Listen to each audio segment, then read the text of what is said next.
नमस्कार साथियों। तो आज है 27 फरवरी 2026।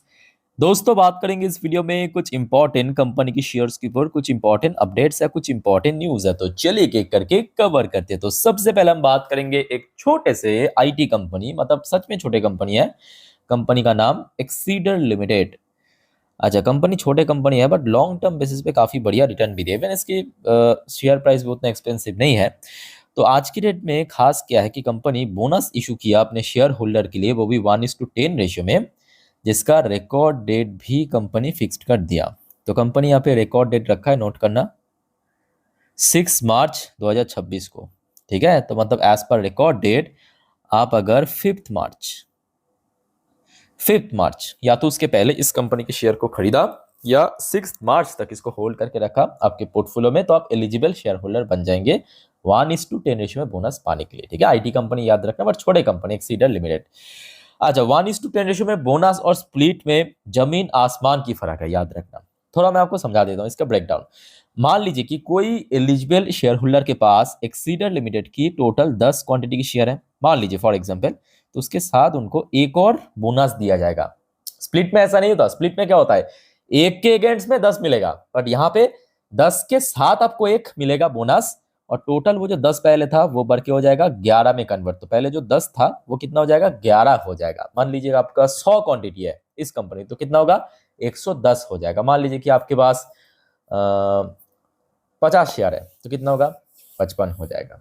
ठीक है, 10 के साथ एक इंक्रीज होगा। बाकी देखिए शॉर्ट टर्म में obviously small cap micro cap में काफी गिरावट हुआ 2025 में, खासकर तो शेयर में भी काफी गिरावट हुआ। बट लॉन्ग टर्म के व्यू से अगर हम बात करें, मतलब पिछले 5 सालों पे आप देख ही सकते हो कि शेयर ने काफी बढ़िया यहाँ पे रिटर्न दिया है 400% के ऊपर। बट हाँ, याद रखना काफी छोटे कंपनी भी है। ठीक है, आज आ जाइए। वैसे आज देखिए बाजार में पिटाई तो बहुत ज्यादा हुआ, बट आई थिंक कि आपके पास डिक्सॉन की शेयर है या डिक्सॉन की शेयर होल्डर है, तो आपके लिए आज का दिन उतना भी बुरा नहीं था। बिकॉज डिक्सॉन की शेयर में आज एक सॉलिड बाउंस बैक हमें देखने को मिला। शेयर क्लोजिंग देर तकरीबन 4% ऊपर 10,500 को क्रॉस करके, और इसके पीछे कहीं ना कहीं सरकार जिम्मेदार है, गवर्नमेंट जिम्मेदार है। सडनली ये खबर मिला, स्मार्टफोन मेकर में get PLI scheme 2.0, government ice tariff, China challenge and program success. तो सबसे पहली बात देखिए, सरकार ने रिसेंटली जितने भी डेवलपमेंट हुआ है जियोपॉलिटिक्स में, चाहे डोनाल्ड ट्रम्प द्वारा टैरिफ, चाइना द्वारा बार बार चैलेंज, एंड रिसेंटली मतलब ये जो स्कीम्स है काफ़ी सक्सेसफुल रहा, जिसके बेस पे पीएलआई पीएलआई जो स्कीम्स है 2.0 पे स्मार्टफोन मेकर को भी इंक्लूड कर सकता है।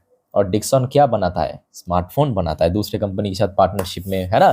स्मार्टफोन, लैपटॉप या टैबलेट, इस प्रकार की जो प्रोडक्ट है बनाता है, electronic product. So that's why आज मार्केट की सेंटिमेंट जहां पे एकदम डाउनवर्ड था, डिक्सॉन की मूवमेंट आज अपवर्ड था। सो क्लियर हो चुका है, ये कहीं ना कहीं अच्छी बात है। अब देखिए ये भी फैक्ट है कि पिछले कुछ महीनों से, मतलब खास करके आपके नवंबर से, शेयर में देखिए बैक टू बैक करेक्शन हमें देखने को मिला। रिसेंटली शेयर अपना 52x लो भी टच किया था, तो शेयर काफी पिट चुका है। अब देखिए आज इतू सी, मतलब इतना गिरावट हुआ और इतू सी रिकवरी से कुछ होगा नहीं। बट हाँ, आई थिंक कि यहाँ पे लॉन्ग टर्म इन्वेस्टर्स को उतना ज़्यादा टेंशन करने की जरूरत नहीं है। जो भी हो रहा है शॉर्ट टर्म में हो रहा है, बस अब लॉन्ग टर्म की व्यू से चलिए। शेयर अच्छी कंपनी है, मतलब फंडामेंटली तो काफ़ी स्ट्रांग है, तो आशा रखता हूँ कि जल्दी शेयर रिकवर कर जाएगा। ठीक है, अच्छा अब आ जाइए नेक्स्ट। दोस्तों, आपको याद होगा मैं आपको 3-4 दिन पहले ही इस कंपनी के बारे में कुछ तो एक अपडेट दिया था, जानकारी दिया था। नेटवेव टेक्नोलॉजी में आपको क्या कहा था उस टाइम पे, देखिए ये जो कंपनी है ना, ये खास क्यों है पता है। ये एक तो ईएमएस कंपनी है, इलेक्ट्रॉनिक मैन्युफैक्चरिंग सर्विस सेक्टर। नहीं, ये खास बात नहीं है, ये तो बहुत सारे कंपनी है। और ये जो है ना, एआई के ऊपर काम कर रहा है, आर्टिफिशियल इंटेलिजेंस। ये जो कंपनी है डेटा सेंटर के ऊपर काम कर रहा है, जो आज सबसे ज़्यादा डिमांड है। और दुनिया भर की जो बड़े कंपनी है, अमेजन, मेटा, अल्फाबेट, सब भारत में डेटा सेंटर के ऊपर निवेश कर रहा है। और आज जो नेटवेव टेक्नोलॉजी के शेयर में तेजी हुआ है 4.5%, उसके पीछे भी रीजन भी कहीं ना कहीं यही है। देखिए, Netweb technology share rise 3% on AI data centre collaboration with Vertiv. Vertiv एक बाहर की AI and data centre based company है, इसके साथ कंपनी कोलैबोरेट किया है। तो ये न्यूज़ जैसे ही फैला, मतलब कंपनी की तरफ से इन्फॉर्म किया मार्केट को, तुरंत स्पाइक कर गया। और ये बहुत ही फ्यूचरिस्टिक कंपनी है। और देखिए बहुत कम लोग इस कंपनी के बारे में जानते हैं। ये जो आज की डेट में चारों ओर आप देख सकते हो आईटी सेक्टर में क्रैश क्यों हो रहा है, क्योंकि एआई की वजह से।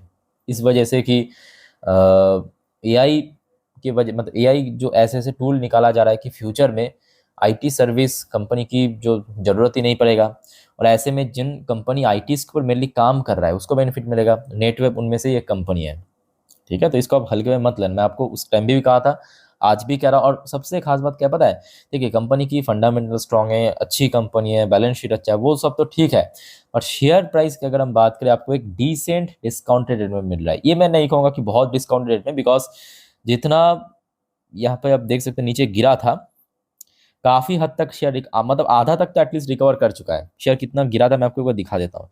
ये देखिए शेयर बीच में 30% क्रैश कर गया था, 30%, ठीक है।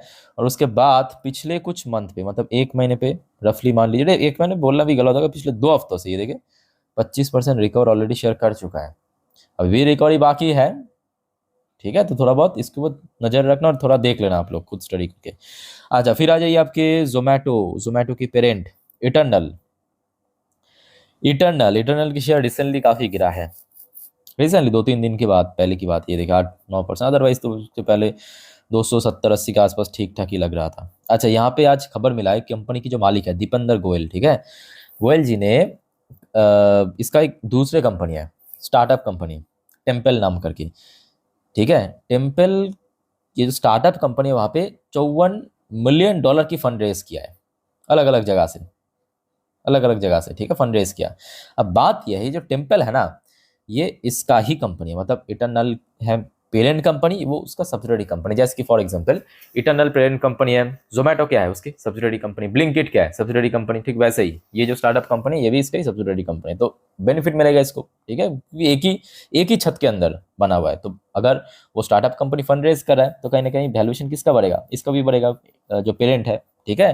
तो दैट्स वाई आज हमने देखा कि शेयर में अच्छा खासा मूवमेंट हुआ था, मतलब बट स्टिल मार्केट की सेंटिमेंट की वजह से शेयर जो रेजिस्टेंस था 250 उसको क्रॉस नहीं कर पाया, ठीक है। अच्छा उसके बाद आ जाइए आपके आईपीओ के जेएमपी। चलिए फटाफट देख लेते हैं कौन सी आईपीओ के प्रीमियम कितना चल रहा है। वैसे तो बहुत सारा आईपीओ बाजार में आ चुका है, बट मोस्टली 0-0 चल रहा है। देखिए सिड मैक 4% की प्रीमियम, ये देखिए सब 0-0। पीएनजीएस रेवा डायमंड माइनस में, डिस्काउंट में चल रहा है। एकॉर्ड ट्रांसफॉर्मर 8% को प्रीमियम चल रहा है। मोबिलाइज ऐप 6% को प्रीमियम चल रहा है। प्लेन मैक्स एनवीरो डिस्काउंट में चल रहा है 1.5%। श्रीराम ट्विस्टेक्स आईपीओ डिस्काउंट में चल रहा है 19.23%। कियाशा रिटेल 0-0 चल रहा है। तो बाकी तो ऑलमोस्ट आज लिस्ट हो चुका है, मोस्टली अभी डिस्काउंट में चल रहा है या तो एक्टिव ही नहीं हुआ, 0-0 चल रहा है प्रीमियम, ठीक है। अच्छा दोस्तों आगे बढ़ते हैं नेक्स्ट टॉपिक पे, एक बहुत इंपॉर्टेंट टॉपिक पर चर्चा करेंगे, पर उसके पहले आप सभी को रिक्वेस्ट करूंगा दोस्तों, अगर आपको वीडियो भी तक अच्छा लगा, इन्फॉर्मेटिव लगा, प्लीज़ वीडियो को लाइक करना और प्लीज़ चैनल को सब्सक्राइब करके जरूर रखना, ऐसे इन्फॉर्मेटिव वीडियो हर रोज हमेशा पाने के लिए। और याद रखना दोस्तों, नेक्स्ट जो वीडियो आएगा रात की 10:30 की वीडियो, जिसमें हम पूरे दिन की जितने भी शेयर मार्केट से रिलेटेड अपडेट है सारी इंपॉर्टेंट जानकारी इकट्ठे करके दे दूंगा, साथ में ग्लोबल मार्केट बहुत सारा और भी अपडेट है, ठीक है। तो नेक्स्ट वीडियो देखना मत भूलना। अब देखिए आप जब सब्सक्राइब करते हो तो मुझे भी काफ़ी मोटिवेशन मिलता है, तो प्लीज़ फटाफट चैनल को सब्सक्राइब कर लीजिए। अच्छा बेल के ऊपर जो आपको मैं 3 दिन पहले भी कहा था कि बेल 27 तारीख मतलब आज अपने शेयर होल्डर के लिए डिविडेंड डिक्लेयर करेगा, आई थिंक ये आपको याद है। तो आज शाम के वक्त कंपनी की तरफ से इन्फॉर्मेशन आया, मतलब एक्सचेंज को इन्फॉर्म किया है, तो कंपनी इस बार काफ़ी अच्छा डिविडेंड डिक्लेयर किया, ₹1.95 इंटरम डिविडेंड दिया है। आप कहेंगे भाई ₹1.95, पहले से आप देखिए ना, पहले बेटर दिया है 2025 की सेम टाइम पे, 2025 लास्ट ईयर सेम टाइम में जो कंपनी डिविडेंड दिया था, पता है कितना दिया था? ₹1.5 के दिया था, ₹1.5 के डिविडेंड दिया था पर शेयर। तो उससे तो बेटर दिया ना, ₹1.95 पहले दिया था, ₹1.50 लास्ट ईयर सेम टाइम पे, अभी ₹1.95 इंक्रीज तो किया ना। तो उस व्यू से मैं कह रहा हूँ अच्छा डिविडेंड दिया है। अच्छा इसकी रिकॉर्ड डेट भी कंपनी फिक्स कर दिया, नोट करना, इसकी रिकॉर्ड डेट फिक्स किया 5 मार्च इसकी रिकॉर्ड डेट है, ओके। और आप अगर 4 मार्च या तो उसके पहले खरीदा तो आप एलिजिबल शेयर होल्डर बन जाएंगे ये डिविडेंड पाने के लिए। क्लियर? चलो आगे बढ़ते हैं। अच्छा बेल की शेयर की बात करें, वैसे आज कारोबार बहुत तगड़ा था, मतलब शेयर में अगर आप देखेंगे वॉल्यूम जैसे हाई था, 2,27,00,000 डिलीवरेबल परसेंटेज भाई सॉलिड था, 72.71% के आसपास। अब देखिए बेल को तो मैं पिछले कुछ दिनों पे काफी बार कवर कर चुका, तो इमीडिएटली मैं कहूंगा जो भी है इसकी लाइफ टाइम हाई है, और उसके पहले एक माइनर रेजिस्टेंस है 450 की रेंज पे, इसको अगर ब्रेक कर लिया, जो कि आज भी हमने देखा उसी लेवल पे स्ट्रगल किया, पिछले कुछ दिनों पे शेयर जो है वही 450 के लेवल पे स्ट्रगल किया है, अभी भी लगभग उतना ही नीचे है, बहुत नीचे नहीं है। लेट्स से आगे क्या होता है, ठीक है। फिर भी बाकी जितने भी डिफेंस कंपनी है सबसे बेटर, मतलब सबसे बेस्ट मैं कहूंगा अभी, मतलब पोजिशनल वाइज बेस्ट चल रहा है बेल, क्योंकि बाकी डिफेंस कंपनी कोई 10%, 25%, 30% नीचे, वही बेल की बात करें लगभग हाई के आसपास चल रहा है, ठीक है। अच्छी कंपनी अच्छा काम करेगा तो मार्केट री आउट देगा। अच्छा फिर आ जाइए लास्ट एंड आखिरी अपडेट कोल इंडिया के ऊपर, ये भी एक अच्छी डिविडेंड कंपनी है, डिविडेंड बेस्ड स्टॉक। सो कोल इंडिया की शेयर आज थोड़ा बहुत माइनरली करेक्शन हुआ कह सकते हैं, बीच में थोड़ा बहुत रिकवर भी हो रहा था। तो देखिए कोल इंडिया क्या करता है, कोल माइनिंग करते हैं, साथ में पावर सेक्टर की भी काम करता है कंपनी, ठीक है। अच्छा ये भी फैक्ट है कि 2025 में मतलब पिछले साल भारत में गर्मी काफी कम पड़ा था, है ना, तो जिस वजह से जो पावर सेक्टर में जो डिमांड काफी कम था। अब भारत में देखिए हो सकता है कि हम लोग आज ग्रीन या रिन्यूएबल तरीके से पावर जनरेट कर पा रहे हैं, बट स्टिल आज भी जो भारत की मैक्सिमम पावर प्लांट वो कोल बेस्ड पावर प्लांट है, ठीक है। तो ऐसे में ऑब्वियसली कोल की डिमांड के ऊपर टोटल यहाँ पे इम्पैक्ट पड़ रहा है। तो कोल इंडिया की तरफ से इस बार कहा गया Coal India gear up to meet peak summer power demand, assure ample stocks. तो यहाँ पे कोल इंडिया की तरफ से यहाँ पे 2 पॉइंट कहा गया। देखिए इस बार रिसेंटली हमने देखा कि आईएमएफ की तरफ से भी कहा गया कि भारत में 2024 जैसा मतलब नॉर्मली जितना गर्मी होता है वैसा ही होगा, और कोल इंडिया की तरफ से भी कहा गया कि इस बार जो डिमांड होगा समर मौसम पे, मतलब पावर सेक्टर में जो कोल की डिमांड है उसको हम सप्लाई कर देंगे, ठीक है। तो कहीं ना कहीं ऑब्वियसली कोल की अगर डिमांड बढ़ा तो ऑटोमेटिकली क्या होगा, demand is equal to supply करा तो वैल्यूएशन बढ़ेगा, ठीक है। बेसिक इकोनॉमी है। बाकी देखिए डिविडेंड बेस्ड कंपनी अच्छा डिविडेंड पे करते हैं, तो इसका एडवांटेज भी है, ठीक है। इवन लास्ट क्वार्टर प्रॉफिट में थोड़ा बहुत ड्रॉप हुआ था, आपके मार्जिन ड्रॉप होने के कारण, अदरवाइज ठीक ठाक कंपनी लॉन्ग टर्म की वजह से, ठीक है। तो दोस्तों इस वीडियो को वाइंड अप करता हूँ, कोई और कंफ्यूजन डाउट है कमेंट करके पूछिए इस वीडियो को। टेक केयर, बाय बाय, जय हिंद।